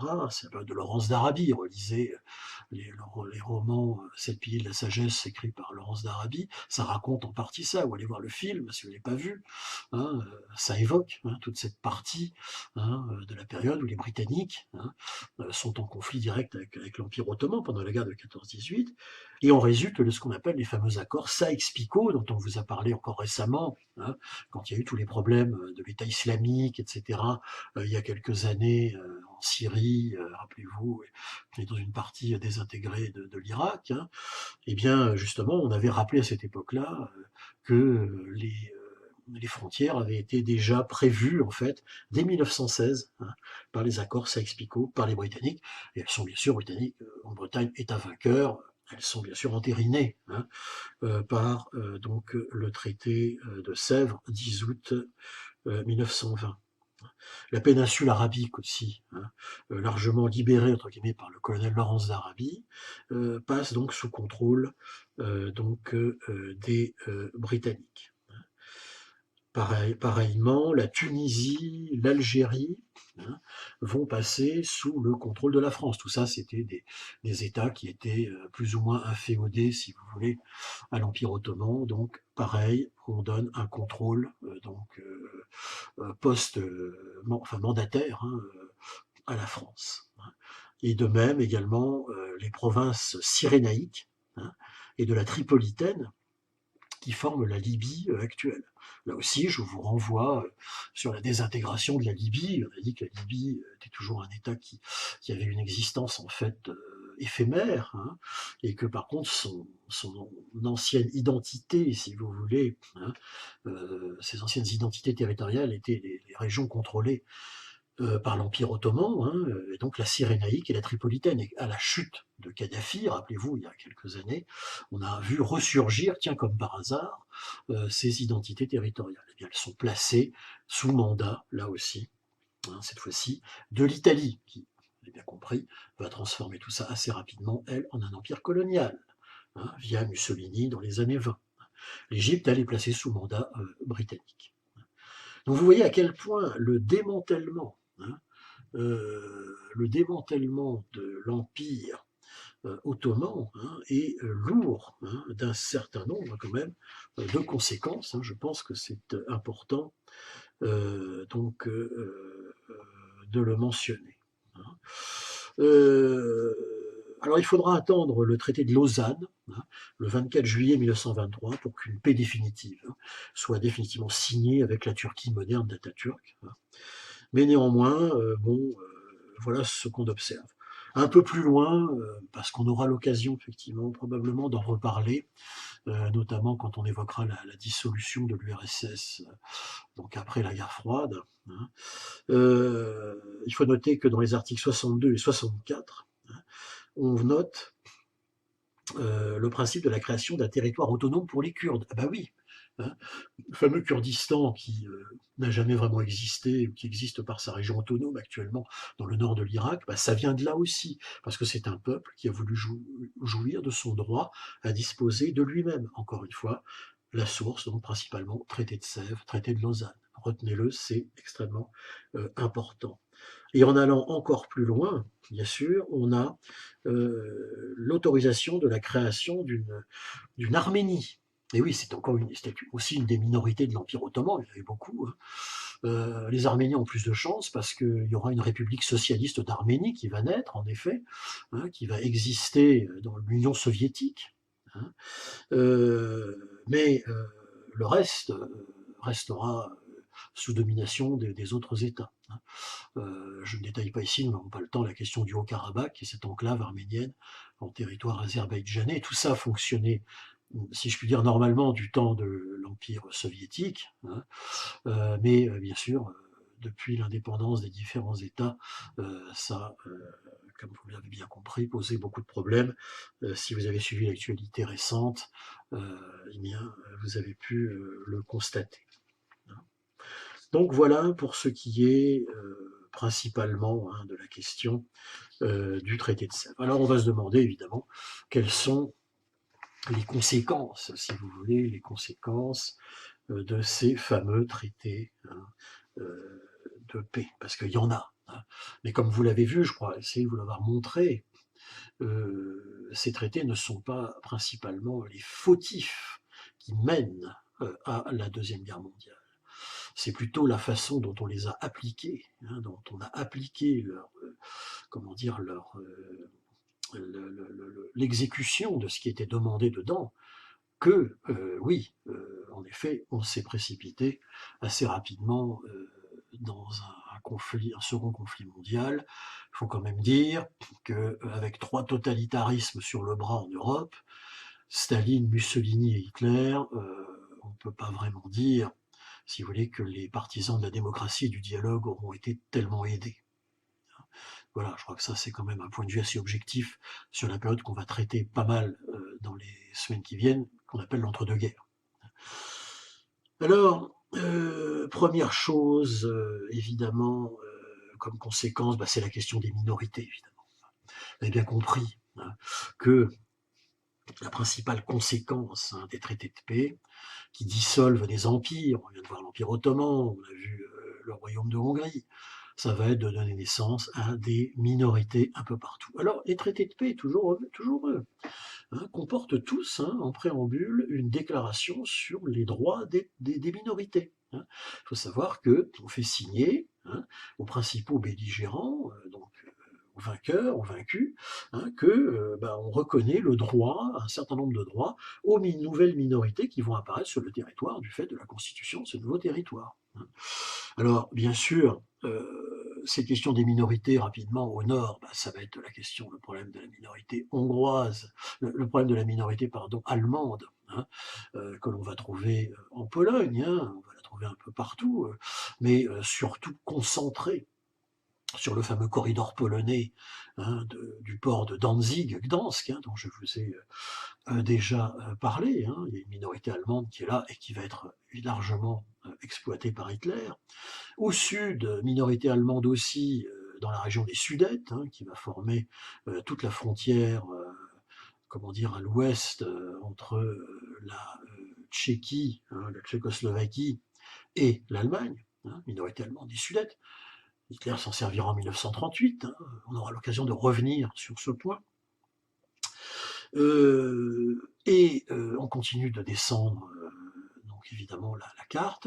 Il y a évidemment la grosse question des minorités hongroises, hein, qui se retrouvent diffusées un peu partout, hein, dans la nouvelle carte que l'on a vue ensemble, et principalement évidemment dans la grande Roumanie, hein, dont on a parlé tout à l'heure, hein, cette minorité hongroise qui va évidemment peser considérablement de tout son poids sur la radicalisation progressive des différents gouvernements hongrois de l'entre-deux-guerres et le rapprochement, évidemment, dès les années 30 vers Hitler. Hitler qui ne sera pas dupe et promettra, hein, aux anciens vaincus tout simplement de retrouver une part de leurs frontières d'une part, et puis surtout des droits pour leur minorité. Donc ça, c'est vraiment la principale conséquence, hein, de ces traités. Deuxième point, il y a évidemment le problème ce que j'ai appelé le pangermanisme, hein, parce que c'est comment dire, un corollaire de ce mouvement né au XIXe siècle, c'est-à-dire cette volonté évidemment, d'une part des nationalistes autrichiens et de nationalistes allemands, hein, je ne vous fais pas un dessin, de vouloir tout simplement s'unifier, interdit par les traités. Hitler, vous le savez, en 1938, violera allègrement avec l'Anschluss ce principe. Hein. Donc là aussi, ça mène du nationalisme à venir en Allemagne et du nationalisme revanchard en plus avec le traité de Versailles, et bien sûr aussi va pas mal radicaliser les gouvernements de l'entre-deux-guerres dans une Autriche quand même relativement instable. Donc ça, c'est un peu le second point. Troisième point, je le mets à part parce que c'est important, parce que je pense que les Balkans, dans cette période de l'entre-deux-guerres, sont importants aussi. Hein. C'est bien sûr la déstabilisation continuelle des relations entre la Yougoslavie, hein, et la Hongrie, et la Bulgarie. Hein. Problème continuel, hein, parce que hein, il y a le problème macédonien qui se trouve là. Hein. Et je disais aussi problème avec la Hongrie, oui, parce que c'est un lapsus, mais c'est pas vraiment un lapsus. Il y aura bien sûr des problèmes aussi, hein, des minorités hongroises qui vont se trouver en Yougoslavie. Donc en effet, c'est un facteur déstabilisant aussi dans ce point. Hein. Minorité bulgare, hein, en Macédoine, minorité hongroise partout, principalement en Transylvanie, mais aussi en Pologne, mais aussi au sud, donc en Yougoslavie. Autre point de ces problèmes des traités, il en reste deux. Hein. Le point suivant, c'est la question des réparations allemandes, hein, évidemment. Vous avez bien compris que l'Allemagne va être la principale fautive, la principale accusée dans cette histoire de paiement de réparation de guerre, que bien sûr, premier clash, elle annoncera dès qu'elles seront fixées en 1920, on le verra la prochaine fois, qu'elle ne pourra pas les payer, ces réparations, hein, que c'est impossible, qu'elle va demander des moratoires, tenter de négocier, mais face à elle, les opinions publiques, je vous l'ai rappelé la dernière fois, franco-britanniques, mais surtout françaises aussi, ne peuvent pas accepter que l'Allemagne ne paye pas de réparation, vous imaginez bien. Hein, il y a eu tellement de morts et de destruction, hein, pendant 4 ans, et un tel ressentiment. Hein.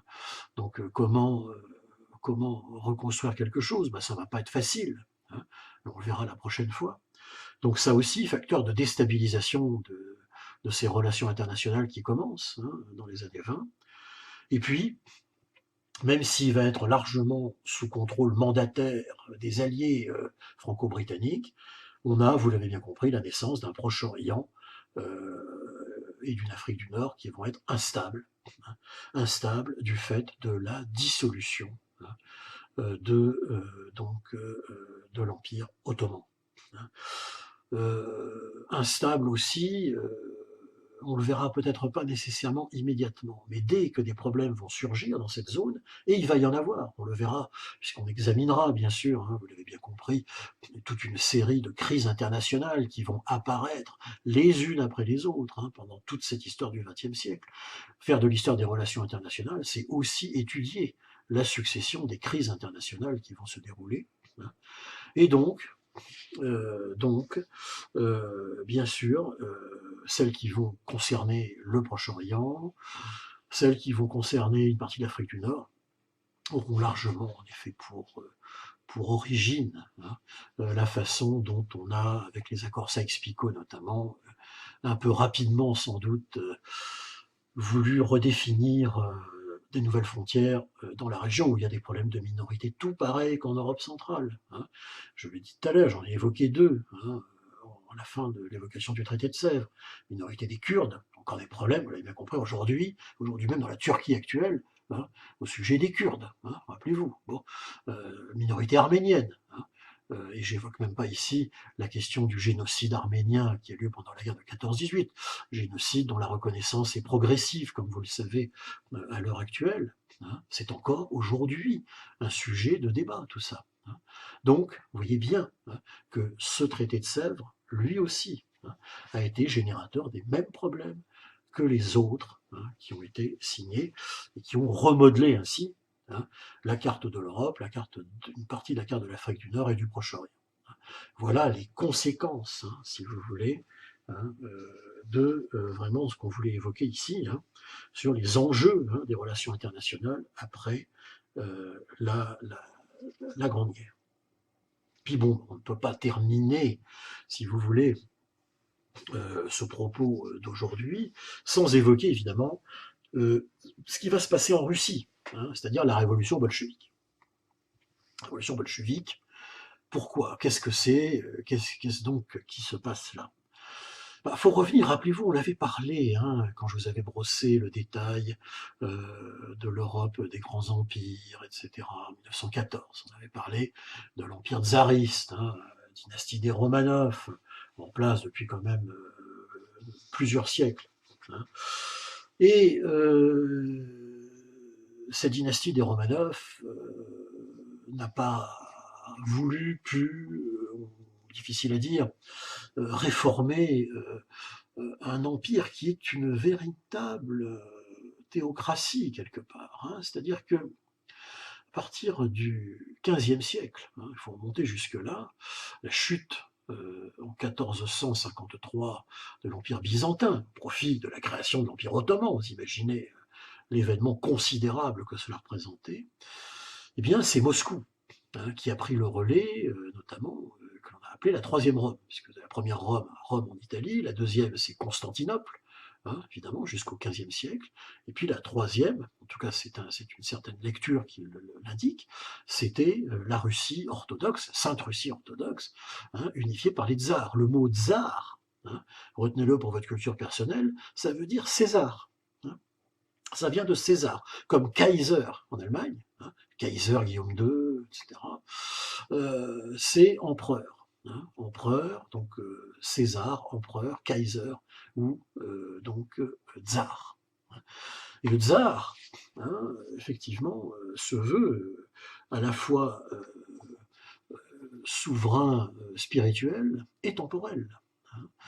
Et oui, comme dans la vieille monarchie absolue française, hein, jusqu'à Louis XVI.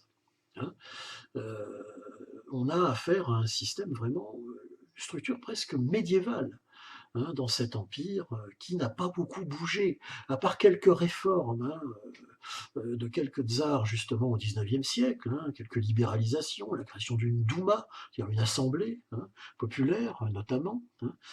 À part ça, si vous voulez,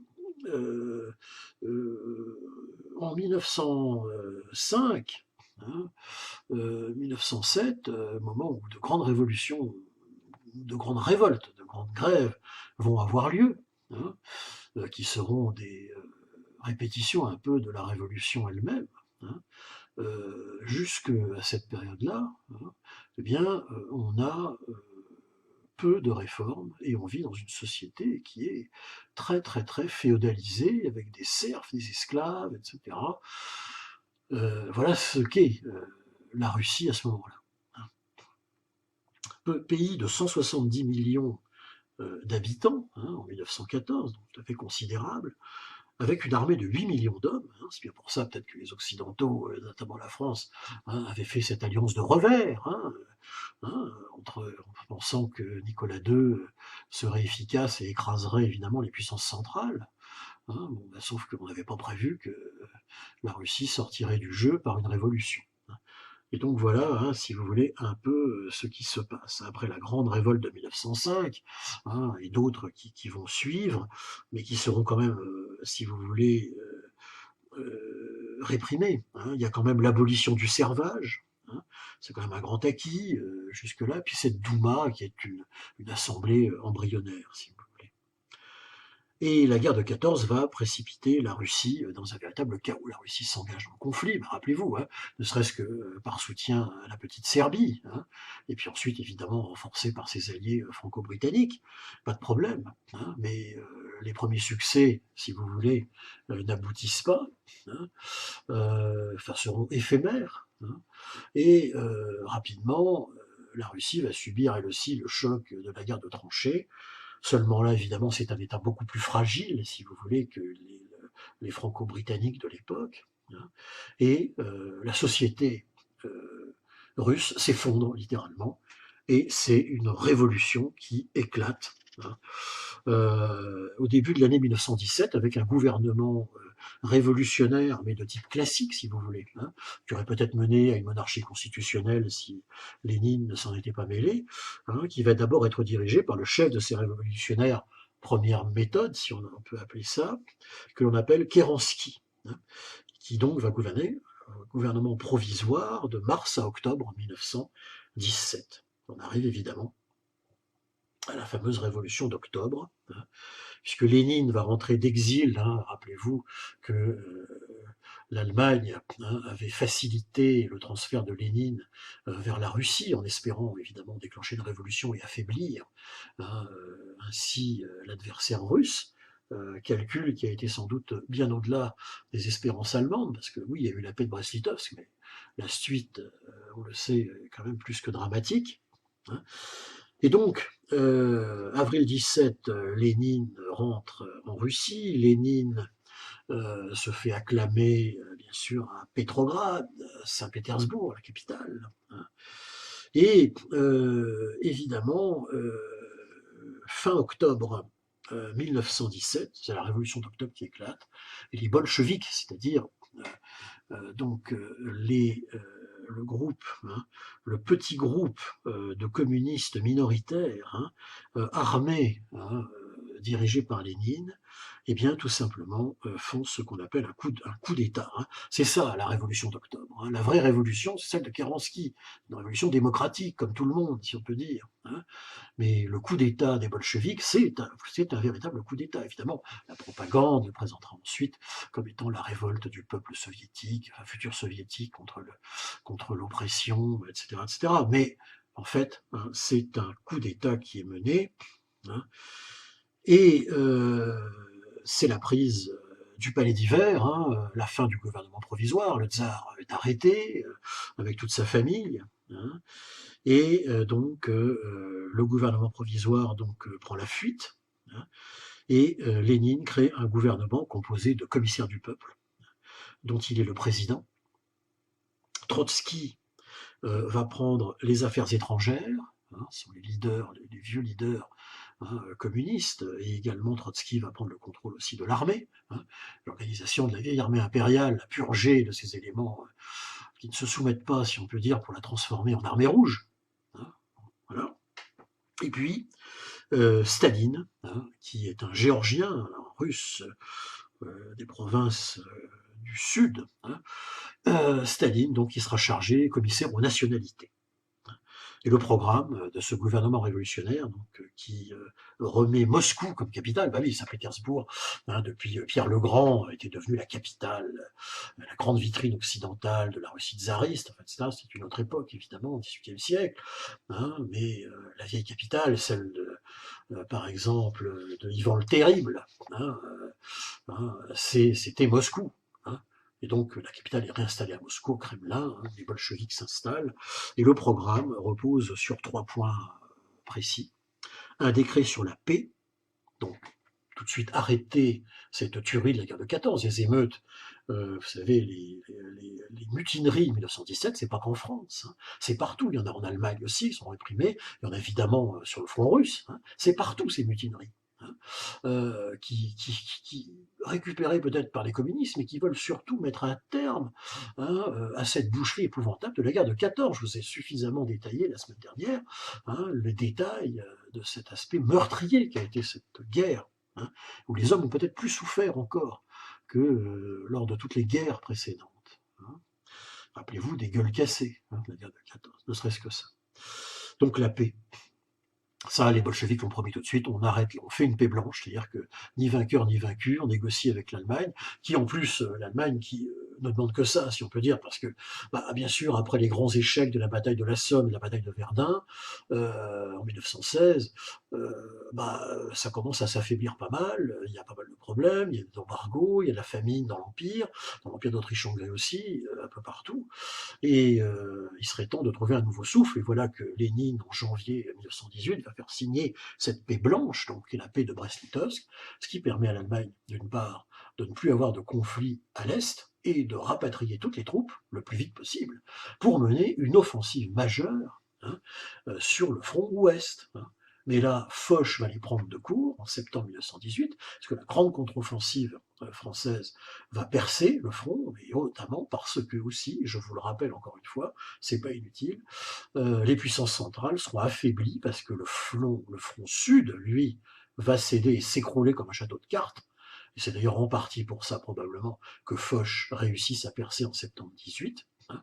En effet, la fameuse armée d'Orient dont je vous ai parlé la dernière fois, commandée par le général Franchet-Péré, eh bien, va percer le front bulgare. Les Bulgares vont demander la paix tout de suite. Hein. Rappelez-vous de la succession des armistices dont j'ai parlé la dernière fois. Ensuite, ce sera l'Autriche-Hongrie qui en même temps s'écroule et évidemment se désintègre. Hein. Et puis ensuite, bah, c'était terminé. Hein. Je veux dire, le territoire allemand est envahi et il était temps de signer l'armistice du 11 novembre. Hein. Bah, c'est ça que provoque, hein, la signature du traité de Brest-Litovsk, donc en janvier, de la paix de Brest-Litovsk, hein, en janvier 1918, entre l'Allemagne et les bolcheviks. Hein. Voilà. C'est une conséquence directe. Deuxième point de ce programme des bolcheviks au pouvoir, ça va être un décret sur la terre. C'est-à-dire qu'effectivement, bah, c'est terminé les grandes possessions de la désintégration de la vieille aristocratie russe tsariste, hein, et la terre au peuple, hein, qui sera ensuite collectivisée, bien sûr, mais bon, d'abord, on la redonne au peuple. Hein, et puis, dernier décret, le décret sur les nationalités. Ah là, c'est très intéressant, parce qu'il s'agit de ce, entre guillemets, coup de génie, si je puis dire, de la part des bolcheviks, qui va être de transformer le vieil empire colonial tsariste, hein, qui possédait toute l'Asie centrale, hein, l'Arménie, hein, bon, voilà, l'Azerbaïdjan, le Kazakhstan, le Tadjikistan, toute cette partie-là, et j'insiste, deux États qui croyaient vraiment au moins que la révolution leur permettrait de devenir indépendants, la Biélorussie, hein, qu'on appelle la Russie blanche, hein, et l'Ukraine, encore plus importante au sud, mais qui très rapidement vont comprendre en fait que en fait, elles vont devenir soviétiques. Hein. Ce sera des républiques soviétiques. Hein.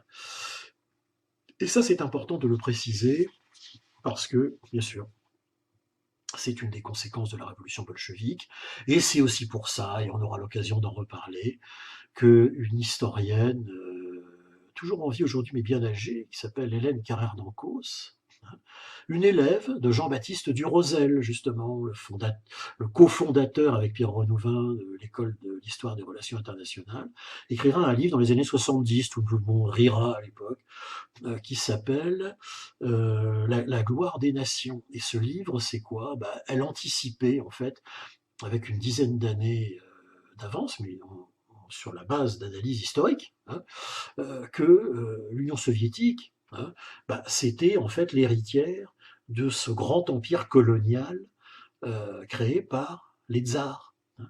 Et c'est pour ça que quand l'URSS disparaît, hein, à la fin de l'année 1991, hein, que Gorbatchev annonce sa dissolution, c'est tout simplement, qu'est-ce qui se passe après? L'éclatement de toutes les demandes d'indépendance de tous ces peuples, hein, qui, évidemment, étaient passés du joug, hein, tsariste au joug communiste soviétique. Hein. Vous voyez, voilà. C'est important de le préciser même dans les origines de la révolution bolchevique, parce que c'est là que ça prend sa source. Hein. Alors, très rapidement, bien sûr, il y a une guerre civile, famine, guerre civile qui comment dire, se déclenche. Hein. Une partie de l'armée russe reste fidèle au tsar, hein, notamment des éléments de cette armée qui sont situés à l'ouest, hein, avec des officiers généraux comme Vrangel, comme Koltchak, hein, qui vont tenter de marcher sur Moscou, mais l'armée rouge organisée par Trotsky va réussir, hein, en quelque sorte, son pari.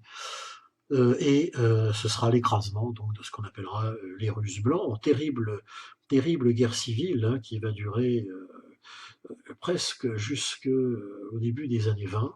Hein. Le parti communiste va donc établir sa dictature avec une police politique, on reviendra, hein, sur les totalitarismes un peu plus tard, et l'écrasement des armées blanches. Le tsar qui avait été arrêté sera exécuté à Sverdlovsk et Ekaterinbourg, hein, avec toute sa famille, hein, il faut le savoir, exécuté sommairement. Hein. C'est un massacre épouvantable, hein, qui va énormément choquer, bien sûr, une bonne partie des opinions de l'époque. Hein.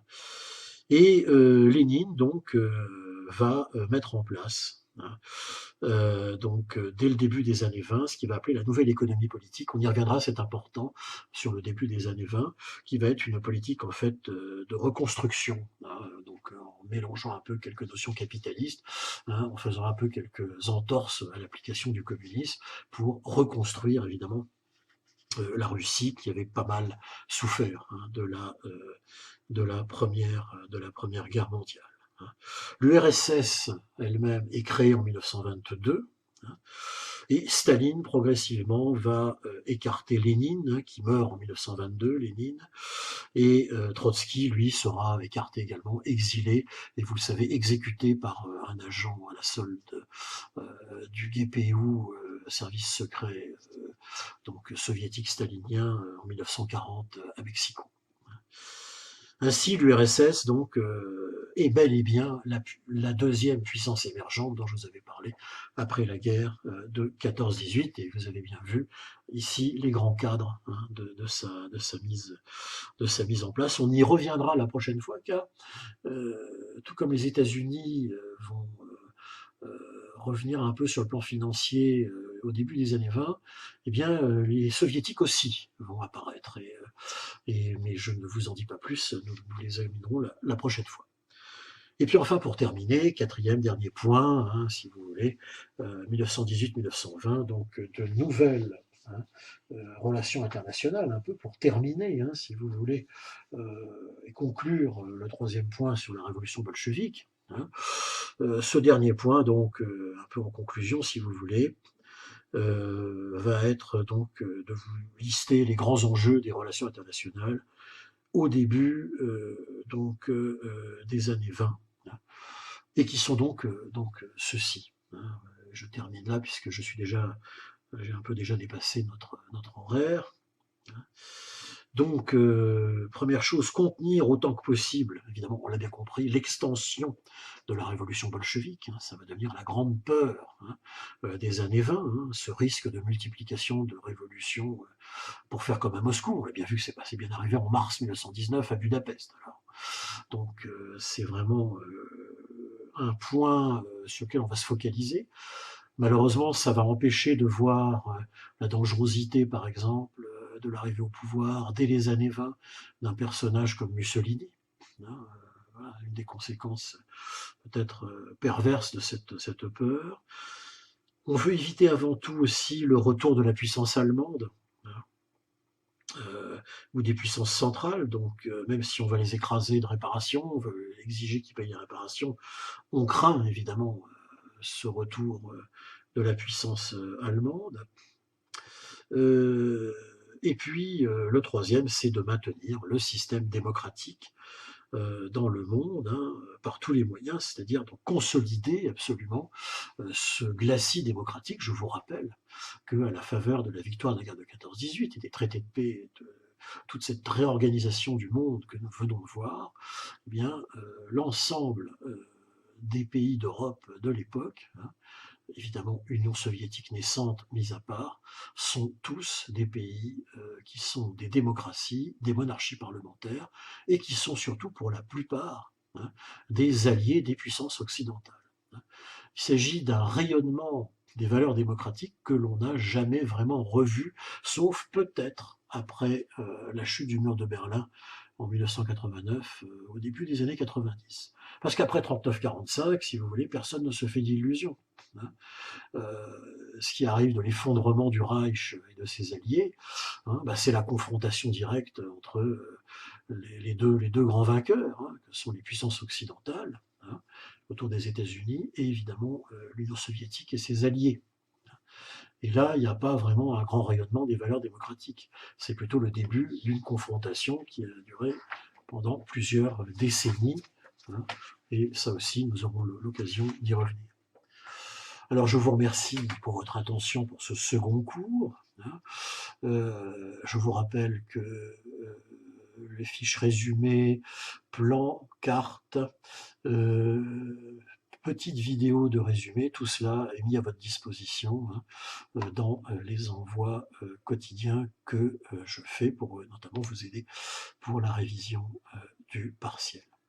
Merci, je vous dis à très bientôt. Au revoir.